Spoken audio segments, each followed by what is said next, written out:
Okay, today is March 19th. We're looking at your quiz. All right, this is analytical geometry quiz. So the question asked us to find the diameter, and we know we're dealing with a circle. It told us, it said the center of the circle was 0 and had a point at 3 and 7. So what's usually helpful is we make a graph. So we're going to bring a graph up. So it said the center of this circle was at 0 and 0. And it said it had another point at 3, 1, 2, 3, and 7. So it had some point here. So we had some very large circle. Let's see if we can bring it up. Okay, so our circle probably looks something like that. Now, what they've given us is very important. They give us a point on the circle and the center.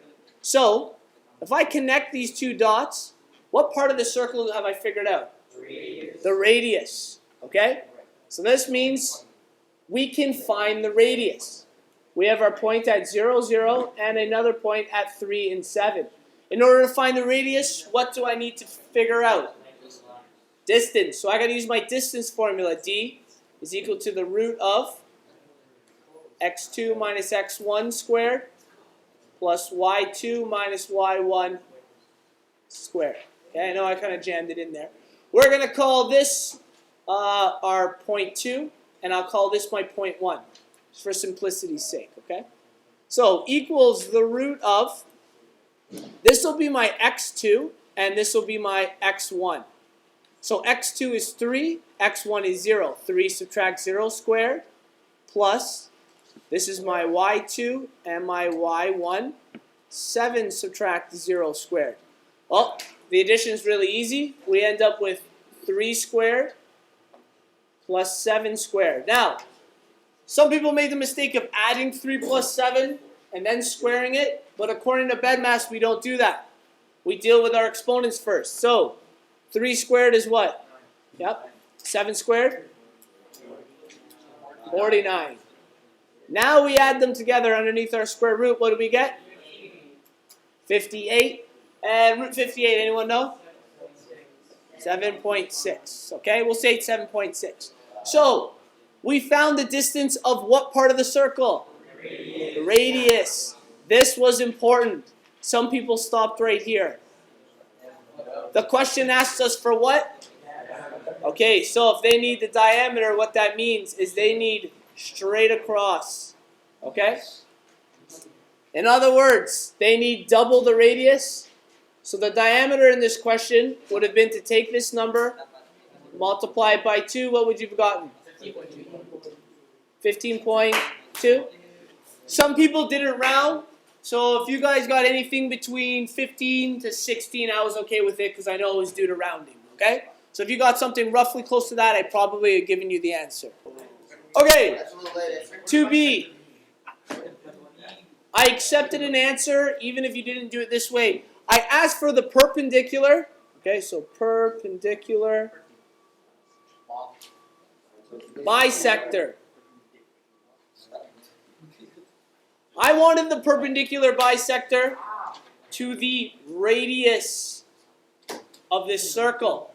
Okay? I didn't specify that in the question. So if you found it to the diameter of the circle, I was okay with that. Okay? But to the radius of the circle, or the diameter, if you decide to solve both, I was fine with it. In fact, the diameter of the circle would have been a much easier one to do. Okay? It would have been very straightforward, but I wanted the radius of the circle. So, for this radius of the circle, to find a perpendicular bisector. Bisector is a very important word. What does it mean? To cut in what? In two, but what's special about those two pieces?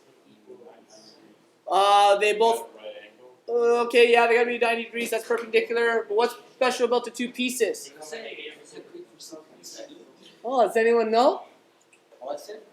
To bisect, what does it mean? To cut in half. That's very important because you could cut this into two pieces here. You could cut it into two pieces here. But because we want a bisector, we want it directly in the middle, which means we have to find what between these 2 points? Not the median. Midpoint. I got to find the midpoint between these two. That would have been your first step. So our midpoint formula, x2 plus x1 divided by 2. This is completely separate. Some of you guys decided to combine these. Is it divided by 2? y2 plus y1 divided by 2. This is giving you, this is the x coordinate, and this is the y coordinate. This is a comma in between. It's not a math term. We're not adding or subtracting anything. So, x2 and x1 would be 3 plus 0 divided by 2, and 7 plus 0 divided by 2. Okay? So your points would have been 3 over 2 and 7 over 2. This would have been your midpoints. That would have been the x midpoint and the y midpoint. Then from there, you would have had to find a line perpendicular. So the slope of this, you use these 2 points again. This was our midpoint formula. You also need to use your slope, which is y2 minus y1 divided by x2 minus x1. Okay? So let's say 7, we'll call this our, well, we did it backwards. That's fine. We have 0 subtract 7 and 0 subtract 3, which gives us what? Negative 7 over negative 3, which is positive 7 over 3. If I want a line that's perpendicular to this, what does the slope have to be? It has to be the negative reciprocal, right? So we're going to flip this, and it becomes negative 3 over 7 is the new slope. So, if this is our new slope, let's think of our line, y equals mx plus b. We have a point, our midpoint, which was 1.5, or 3 over 2, if you remember, over 7 over 2, which is 3.5. Okay? So there's one of the points, and I have a slope. My slope would go in for m, negative 3 over 7. And this is an x-coordinate. This is a y-coordinate. So we take our x-coordinate of 1.5 and our y-coordinate of 3.5. So we substitute in for y, 3.5. Or you can leave it as a fraction. It's up to you guys. Is equal to negative 3 over 7 times, which would have been 1.5 plus b. Okay? Because I was asking for the equation. Calculate the equation of a perpendicular bisector. We multiply these numbers to bring the fraction 3.5. If I multiply those two together, what is that, 4.5? What's 3 times 1.5? 4.5. Negative 4.5 divided by 7 plus b. Okay? I would bring that to the other side. It becomes 3.1 plus 4.5 divided by 7. So it's some number is equal to b. And let's bring up a calculator here so we can actually solve this. Okay. Do you guys want it as a fraction or as a decimal? Fraction. Decimal? All right, so then we'd have to turn this fraction into a decimal. 4.5 divided by, oh, where's the division sign? Is that it? 7 equals 0.642.